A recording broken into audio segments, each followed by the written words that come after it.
Right. So this is what I have for Shiba Inu. Honestly, the coin looks really dead. Uh,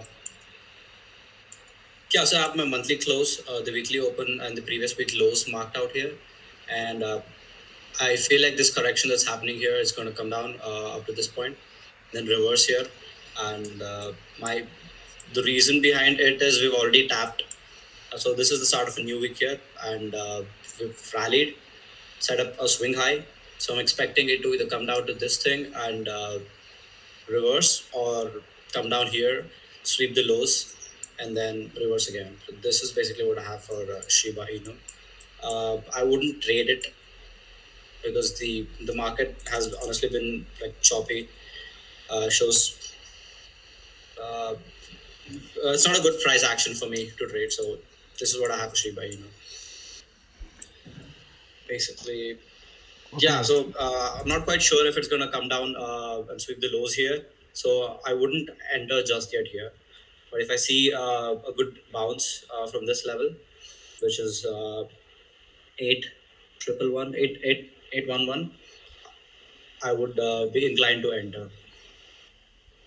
Okay, so you're basically looking at a test of the weekly open before a potential rebound to maybe I mean, a retest of that high or potentially a higher high. Yeah, so I'm not expecting it to go above this. So probably tag the monthly close or the swing high over here.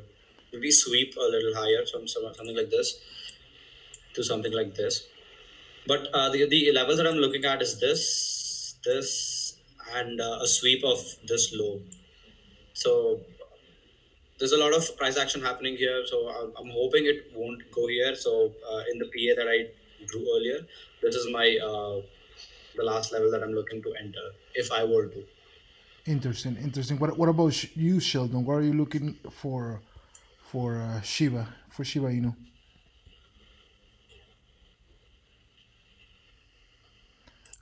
And I believe you're muted, by the way, in case you can hear us.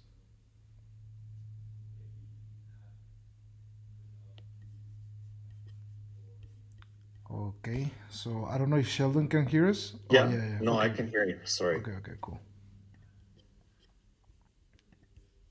Can you can see my screen now? Yes. I This has been an interesting crypto in the sense that this is a daily chart. Really, there's nothing to see at a weekly level. Obviously, not at a monthly level. But there's been a lot of inside days. You had two inside days here. You had another two inside days there, and then you had another inside day there. One suggesting that there's complete equilibrium through this whole area. Buyers and sellers are matching off there, and there's a lot of indecision. And this particular inside day, you'll see this.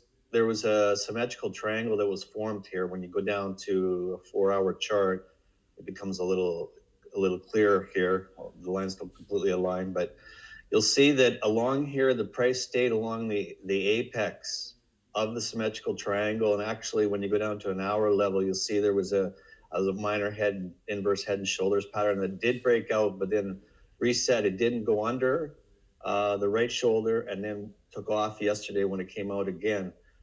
And I actually, at this point, it's still a mixed situation for this. Price traction remains difficult to obtain. You'll see we came out of the symmetrical triangle on a strong 4 hour bar, and then we drifted lower along the top trend line of the symmetrical triangle and just below the 54 hour here. So once again, we had two strong 4 hour bars, didn't close at the highs, showing distribution again, and now we've rolled down to the 50. So this needs to hold it here, really, which is about where it is now. Otherwise, we're going to go down to the apex, and then, like I said in my note, if we close below the apex on a daily level, then we're going to start revisiting the lows down here around, what is that, 646, and then down here this low on 19th, which is 607. These prices sometimes these. So that's Yeah. basically what I see. So what we want to see here is this pullback kind of set up along the moving average, which would be a bullish thing, and then we can take off. And really, there's no resistance till up here, up to the previous breakout attempt in this area here. There's price congestion. Anything past there, You go up to 23.6 Fibonacci and then up to here. I think this is like about 140% move. So what we saw yesterday, once price traction actually gains sustainability, this thing can really take off in a short period of time. So I think yesterday was up close to 30% at one point. I could be mistaken on that exactly. So that's what I see with this. That's cool. That's cool. Yeah, I mean, it seems like all of us are kind of like seeing something similar.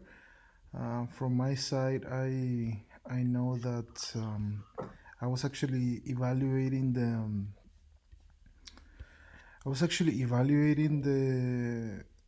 the RSI on the 12-hour chart, right? Because like you can kind of like draw support and resistance points in there.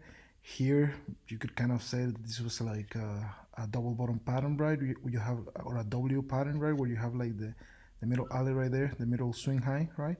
And it seems to have broken out of that swing high, right? Now we'll probably have a retest, right, of this low support right here on the 12-hour RSI before potentially going up to tag the 53 mark right there on the 12-hour chart, right?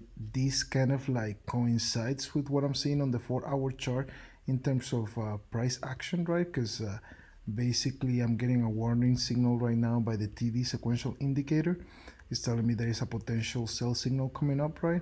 Also the shape of this candlestick, I mean, for the sell signal to come, right, it would have to be higher than the previous four, so it has to be like above this level right here.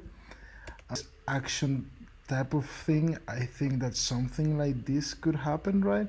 And then basically tap this level right here with the death cross between the 100 and the 200 for our MA, right? And if it's able to break down here, then I will potentially be looking at this, right? And above that price point, I'm looking at basically 160057, which from the current price level, it's what are we looking at? Yeah, like an 80% upswing. But again, I will still give it a little bit of time, right? Because I mean, in the next 45 minutes, we'll have to see what happens, right? A potential loss of the 54-hour moving average as support, right? Then we'll throw it back down around 78.5 or 72 before the potential upswing, which kind of like correlates with the RSI in the 12-hour chart.